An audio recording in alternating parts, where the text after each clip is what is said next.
진입 타임이 영 좋지가 않았죠. 좀 더 기다렸다가 갭 부분을 메우면서 일어나는 변화에 대응을 했어야 되는데 계속적으로 갭에서 어떤 변화들이 일어나는데 반등이 나올 만한 구간이어서 강하게 봉이 올라갈 때 따라 붙었는데 생각보다 많이 밀렸죠. 갭 부분에서 어떤 변화들을 예상하고 손절을 하지 않고 견뎠는데요. 다행히 강한 반등이 들어왔죠. 추가적인 상승이 나오지 않아서 정리를 하고 나는데 이후의 흐름들이 상당히 강하게 진행이 되었죠. 어제 추세를 깬 만큼 일정 부분 반등은 예상이 되었는데요. 이 부분에서 과연 잘 대처를 했을지 의문이네요. 그래도 다행히 수익으로 마감한 하루였습니다. 오늘의 맥점은 어딜까요?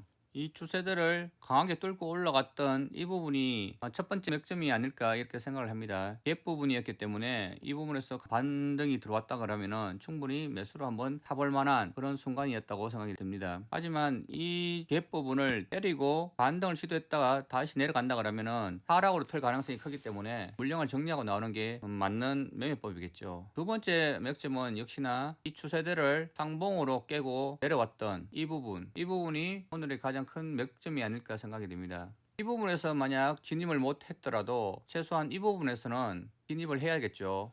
최소한 이 추세를 깨고 내려왔던 이 부분에서 매도 진입을 못했더라도 이 추세를 깨고 이 지점을 돌파하지 못했던 이 부분에서는 매도 진입을 해야지 맞는 매매법이 아닐까 생각이 됩니다. 이후에 해볼 만한 구간은 역시나 저점 부분에서 일어나는 반등에서 한번 좀 들어가 볼 만한 하지만은 전체적인 흐름이 강한 하락이 형성되어 있기 때문에 혹시나 매수 진입을 하여도 적절한 시점에서 청산을 해야 하지 않을까 생각이 되네요. 그리고 이 추세들을 깼던 이 부분도 역시나 맥점이 되겠고 이 추세를 깨고 내려왔던 이 부분도 역시나 진입을 해볼 만한 구간이지 않을까 생각이 됩니다.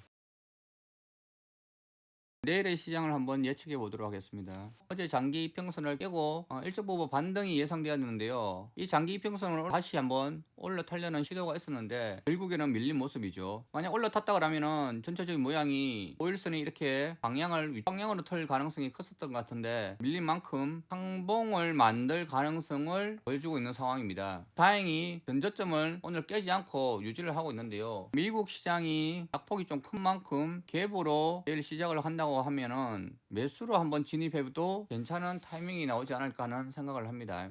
만약 강하게 반등을 시도한다면은 여전히 상봉을 만드는 것처럼 보이지만 결국 끌어올리는 상봉이 아닌 상바닥을 만들 수 있는 그런 모양을 여전히 가지고 있죠. 이 저점이 깨지지 않는다면은 결국엔 또 여전히 이 박스 구간 안에서 현재 움직이고 있는 상황으로 생각됩니다. 따라서 내일은 이런 박스 구간으로 생각을 하고 만약 이 근처에 봉이 형성이 된다면은 한번 좀 재수 진입할 만한 구간이 있지 않을까 생각을 합니다. 그럼 내일 또 성투하시기 바랍니다.